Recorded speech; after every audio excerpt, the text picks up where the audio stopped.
Hello students, আশা করি তোমরা সবাই ভালো আছো। আজকে আমি ক্লাস 8-এর কোষে দেখি 19-এর বাকি অঙ্কগুলি করাবো। আগের দিন আমি তোমাদের 10 অবধি করিয়েছিলাম, আজকে 11 থেকে করাবো। তোমরা 11 নম্বর অঙ্কটা দেখো। 11 নম্বর অঙ্কটা কি বলেছে? আমার বাবার বর্তমান বয়স আমার বর্তমান বয়সের 7 গুণ। 10 বছর পরে বাবার বয়স আমার বয়সের 3 গুণ হবে। আমার ও বাবার বর্তমান বয়স লিখি। তাহলে এই অঙ্কটা কিভাবে করতে হবে দেখো। তাহলে দেখো, অঙ্কটা আরেকবার পড়ছি। আমার বাবার বর্তমান বয়স আমার বর্তমান বয়সের 7 গুণ। তাহলে মনে করি আমার বর্তমান বয়স সমান এক্স, তাহলে বাবার বয়স কত হয়ে যাবে? 7x। দেখো লিখছি, মনে করি আমার বর্তমান বয়স সমান সমান এক্স বছর। সুতরাং বাবার বয়স হবে আমার বয়সের 7 গুণ। তাহলে আমার বয়স যদি এক্স হয়, বাবার বয়স কত হবে? এক্স গুণ 7, 7x বছর। কারণ আমরা জানি যে এক্সের সাথে 7 গুণ করলে 7x হয়ে যায়। এবার দেখি প্রশ্নে কি বলেছে, যে 10 বছর পরে বাবার বয়স আমার বয়সের 3 গুণ হবে। তাহলে আমার ও বাবার বর্তমান বয়স লিখি। এখানে লিখতে হবে প্রশ্নানুসারে 10 বছর পরে। তাহলে 10 বছর পরে বয়স কত হবে আমার এখন যদি এক্স হয়, তাহলে 10 বছর পরে হয়ে যাবে এক্স প্লাস 10। কারণ 10 বছর পর মানে 10 বছর যোগ হয়ে যাবে। এখনকার বয়স হচ্ছে এক্স, তাহলে 10 বছর পর আরও 10 যোগ হবে, তার মানে এক্স প্লাস 10 হবে। আর বাবার বয়স কত হবে? 7x plus 10। বাবার বয়সেও 10 বছর যোগ হবে, 10 বছর বাড়বে। তারপরে কি বলেছে, যে দেখো অঙ্কে বলেছে যে 10 বছর পরে বাবার বয়স আমার বয়সের 3 গুণ হবে। তাহলে আমার বয়স বলছে এটা, আমার বয়সের 3 গুণ হবে বাবার বয়স। তাহলে আমার বয়সের 3 গুণ, তার মানে আমার বয়সের সঙ্গে কি করতে হবে? 3 গুণ করতে হবে। বুঝতে পেরেছো? মানে এই আমার বয়স, তার সঙ্গে একটা 3 গুণ হয়ে যাবে। বুঝতে পেরেছো? এবার এখান থেকে আমাদের এক্স এর মান বের করতে হবে। তার জন্য কি করতে হবে? 3 এর সঙ্গে এক্স গুণ করে দেবো, 3x। 3-এর সঙ্গে 10 গুণ করলে 3 × 10 = 30 সমান সমান এখানে 7x প্লাস 10 যেমন আছে তেমনই থাকবে। এবার এক্সগুলোকে সবসময় একদিকে আনার চেষ্টা করতে হবে। তাহলে কি করব, যে 10টা যেটা আছে এটা 10 হবে না, 30 হয়ে যাবে, কারণ এখানে 3 দিয়ে গুণ হচ্ছে। তাহলে এই যে 30-এর থেকে 10 বিয়োগ হবে, এই 10টা এদিকে আসবে, আর 7xটা এদিকে আসে থাক, 3xটাকে এদিকে নিয়ে আসলাম, তাহলে মাইনাস হয়ে যাবে। তাহলে পরের লাইনে 30 থেকে 10 বাদ দিলে 20, আর 7x থেকে 3x বাদ দিলে 4x। বা x সমান সমান কি লিখতে পারি? এই 20/4। আচ্ছা, এটা আমি এদিকে এক্সটাকে এদিকে লিখলাম, 20টাকে এটা লেখা যায়, এটা কোনো ব্যাপার নয়, কারণ সমান চিহ্নের একই দিকে আছে। তাহলে x সমান সমান কত হয়ে যাবে? 4 দিয়ে 5কে 20কে কাটলে 4 × 5 = 20, x সমান সমান 5। এবার প্রশ্ন কি বলেছিল, যে বর্তমান বয়স কত, তাই তো? আমার বর্তমান বয়স ও বাবার বর্তমান বয়স কত? তাহলে এক্সটা হচ্ছে কি? এক্স, এই যে এক্স সমান সমান 5 যেটা এসছে, এক্স মানে কার বয়স ধরেছিলাম? আমার বয়স। তাহলে আমার বর্তমান বয়স হবে 5 বছর।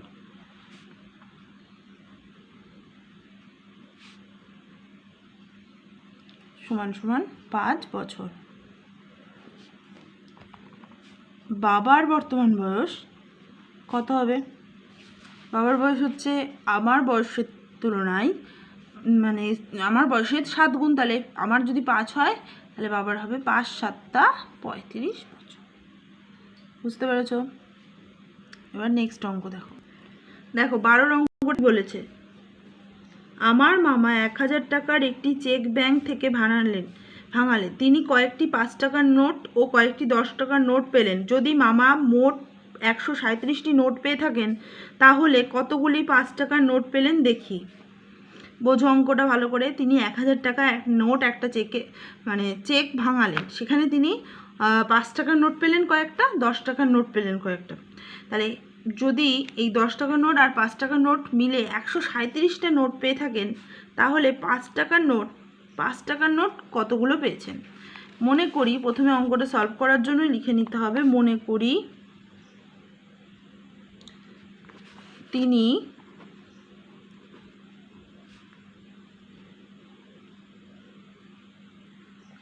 এক্সটি 5 টাকার নোট পেয়েছেন। সুতরাং তিনি 10 টাকার নোট কতগুলো পাবেন, 10 টাকার নোট পেয়েছেন কত পাবেন, 10 টাকার নোট কতগুলো পাবেন, মোট পেয়েছে কত 137টা, তার মধ্যে যদি বলে দিই এক্সটা 5 টাকার নোট তাহলে বাকিগুলোও 10 টাকা, তার মানে 137 থেকে এক্সকে কী করতে হবে, মাইনাস করতে হবে। এইবার শর্তানুসারে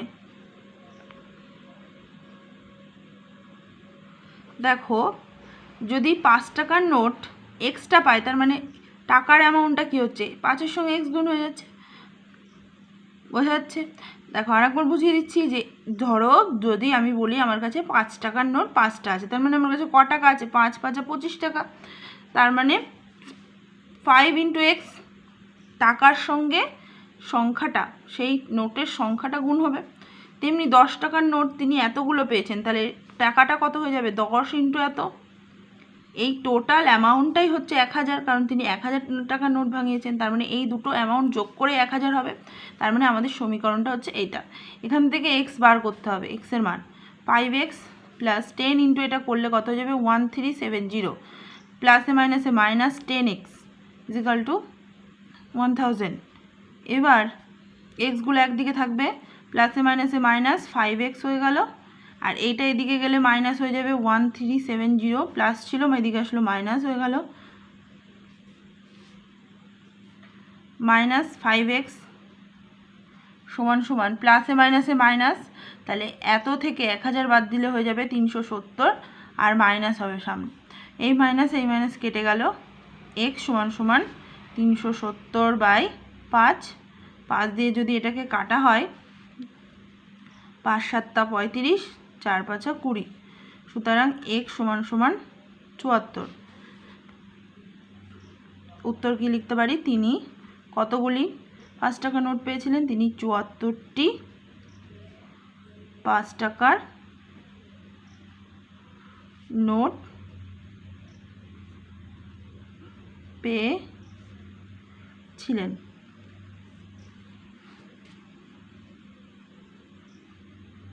বুঝতে পেরেছ? নেক্সট অঙ্ক দেখো, 13 নম্বর অঙ্কটা কি বলছে ভালো করে দেখো। আমাদের গ্রামের সালেম চাচা সরকারি চাকরি ছেড়ে অবসর গ্রহণ করার পর তার সঞ্চয়ের এত অংশ দিয়ে একটি বাড়ি কেনেন। হঠাৎ বিপদে পড়ে তার বাড়িটি বিক্রি করে কেনা দামের 5% বেশি পান। যদি তিনি বাড়িটি আরও এত টাকা বেশি দামে বিক্রি করতেন তাহলে কেনা দামের ওপর 8% বেশি পেতেন। সালেম চাচা কত টাকায় বাড়িটা কিনেছিলেন এবং তার সঞ্চয় কত ছিল? মনে করি, প্রথমে লিখবে মনে করি তার সঞ্চয় ছিল সমান সমান x টাকা। সঞ্চয়ের 1/2 অংশ দিয়ে তিনি বাড়ি কেনেন, সুতরাং তিনি বাড়ি কিনেছিলেন কত টাকা দিয়ে, সঞ্চয়ের 1/2, তাহলে x × 1/2, তার মানে x/2 এত টাকা। আশা করি বুঝতে পেরেছ। এরপর দেখো কি বলেছে, যে হঠাৎ বিপদে পড়ে তিনি বাড়িটি বিক্রি করে দেন এবং কেনা দামের 5% বেশি পান। তাহলে কিনেছিলেন তো x/2 এই টাকা দিয়ে, এর আবার 5% বেশি পেয়েছেন, তাহলে কত পেয়েছেন বাড়ি বিক্রি করে? তাহলে তিনি বাড়ি বিক্রয় করে পান কত পাবে, x/2, 2 এর 5% বেশি, তার মানে x/2 প্লাস x/2 ইন্টু 5/100, এইটা বেশি পেয়েছে তার জন্য এটার সঙ্গে এটা কি হয়ে যাবে, যোগ করে দিতে হবে। বুঝা গেল? তবেই বোঝা যাবে কত টাকা দিয়ে বাড়িটা বিক্রয় করেছেন। এইবার দেখো এখানে x/2 থাক, এখানে কত হচ্ছে 5x/200। এবার নিচে 200 আর 100 লসাগু কত হবে, 2 এর 200, 2 দিয়ে 200কে দিলে 100x প্লাস 200 একে 200, তাহলে এটা হয়ে গেল 5x, 105x/200। এটা কাটাকুটি করা যায় 5 দিয়ে, 5 দুগুণে 10, 5 একে 5, 5 4 5 20, 21/40x। বুঝে গেল? এটা হচ্ছে বাড়ি বিক্রয় করে পেয়েছেন এত টাকা। এবার দেখো কি বলেছে অঙ্কে, বলেছে যে ওটা হয়ে গেল, যদি তিনি বাড়িটি এত টাকা বেশি দামে বিক্রি করেন তাহলে তার কেনা দামের ওপর 8% তিনি বেশি পেতেন। তাহলে দেখো শর্তানুসারে কি লেখা যায়, শর্তানুসারে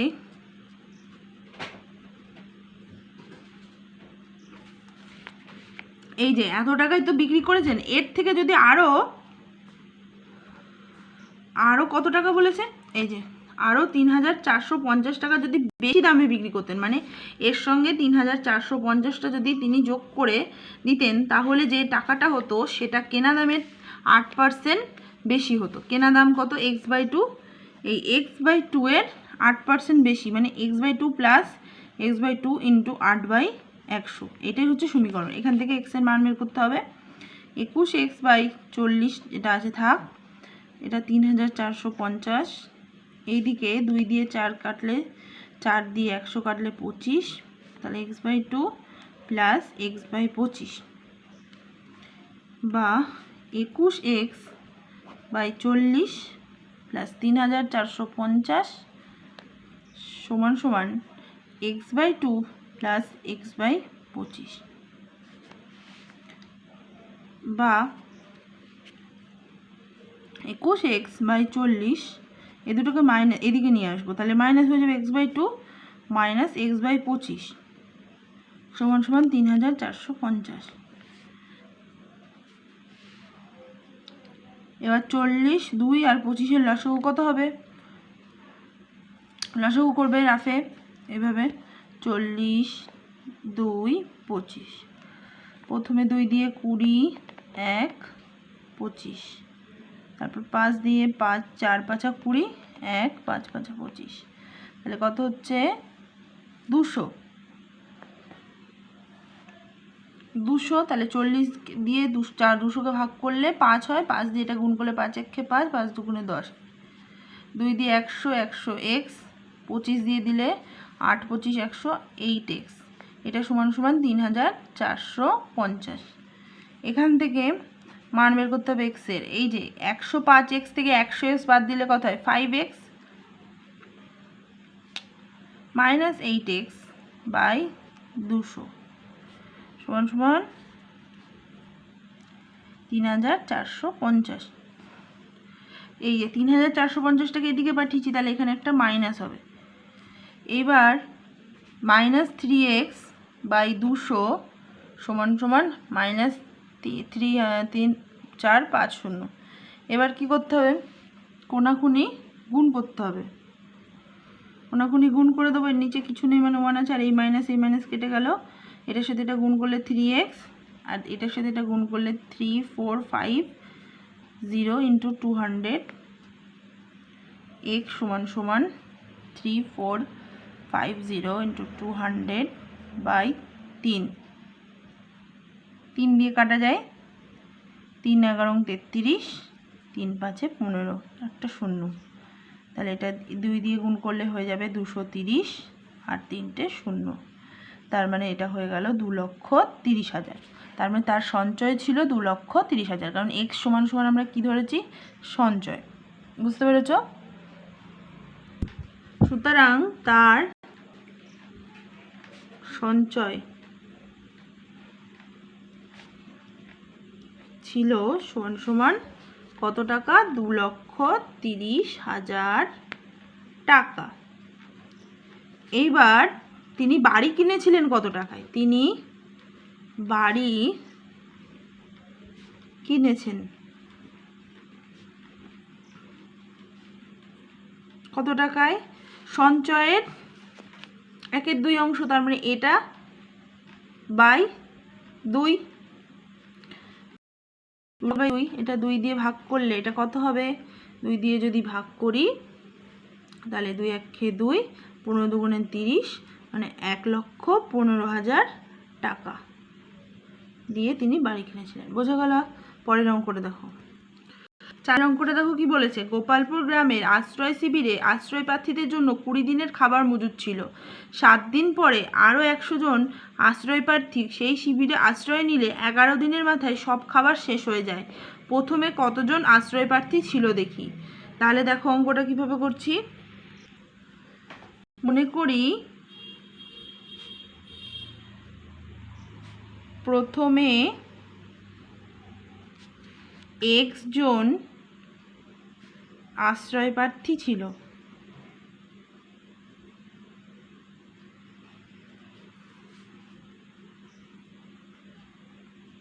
প্রথমে x জন ছিল, এবার এই x জনের জন্য 20 দিনের খাবার মজুদ ছিল, কিন্তু 7 দিন পরে আরও 100 জন আসলো। তার মানে 7 দিন ওদের খাবার খাওয়া হয়ে গেছে। তাহলে এখন কত দিনের জন্য আছে? 13 দিনের জন্য। 7 বিয়োগ করলাম, তাহলে x জনের জন্য খাবার মজুদ আছে কত দিনের? x জনের জন্য কত দিনের মজুদ আছে? x জনের জন্য 20 থেকে 7 বিয়োগ হয়ে গেছে, কারণ 7 দিন খাওয়া হয়ে গেছে, তাই 20 থেকে 7 বিয়োগ করলে 13 দিন। 13 দিনের। বোঝা গেল? তাহলে এই একজনের জন্য, মানে ঐকিক নেমে করছি, একজনের জন্য কত দিনে থাকবে? 13/x, 13/x, 13 × x, 13 × x।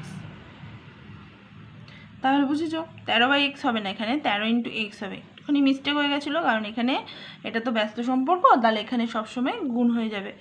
এবার এই একের জায়গায় লিখবো হচ্ছে কতজন, এক্সের জনের সাথে কতজন যোগ হয়েছে এখন হচ্ছে 100 জন যোগ এসছে, আরও এখন আবার 100 জন এসছে, তাই জন্য 100 যোগ হবে। এক্সের সাথে কত যোগ করতে হবে? 100। 100 জনের এক্স প্লাস 100 জনের খাবার মজুদ আছে কত দিনের হবে? 13 গুণ x বাই এক্স প্লাস 100। এবার দেখো এই মানে এক্স প্লাস 100 জন এই খাবারটা এতদিনে শেষ করবে, কিন্তু প্রশ্নে আমাদের কি বলা আছে দেখো। প্রশ্নে বলা আছে যে সেই শিবিরে ওই 100 জন আসার পর 11 দিনের মাথায় খাবার সব শেষ হয়ে যাচ্ছে। তার মানে কি, এই যে অঙ্কে যেটা আমি বের করলাম, এই এতদিন মানেই হচ্ছে 11 দিন। তাহলে আমরা শর্তানুসারে কি লিখতে পারি? শর্তানুসারে লিখতে পারি যে 13 গুণ x বা 13x বাই এক্স প্লাস 100 সমান সমান হয়ে যাবে কত? এটা হয়ে যাবে 11। এবার এখান থেকে, এটাই সমীকরণ, এখান থেকে x এর মান বার করব। তাহলে উপরে হচ্ছে 13x, নিচে হচ্ছে x প্লাস 100, আর উপরে 11, নিচে 1। কোনাকুনি গুণ করে দিতে হবে। এই 13x এর সাথে 1 গুণ করলে 13x, আর 11-র সাথে এটা গুণ করছি, তাহলে 11 × x প্লাস 100। এবার গুণ করব। দেখো 13x যেমন আছে থাক, 11-র সাথে x গুণ করলে 11xই হয়ে যাবে, আর 11-র সাথে 100 গুণ করলে 1100, দুটো শূন্য বসবে। এবার এক্সগুলোকে একদিকে আনবো, তাহলে 13x আর এই 11x এদিকে আসলে -11x সমান সমান 1100। তাহলে 13x থেকে 11x বাদ দিলে হয়ে যায় 2x, 2x সমান 1100। সুতরাং x সমান কত হয়ে যাবে? 1100/2, 2 দিয়ে কাটলে 5 দুগুণে 10, 5 দুগুণে 10, 550। সুতরাং x সমান সমান কত হয়ে গেল? 550। তাহলে প্রথমে কতজন আশ্রয় প্রার্থী ছিল? প্রথমে 550 জন আশ্রয়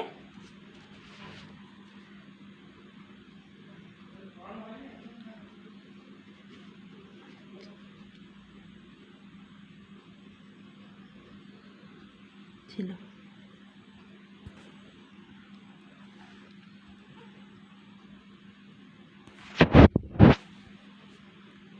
বুঝতে পেরেছো অঙ্কটা? তাহলে আজকে এখানেই শেষ করছি।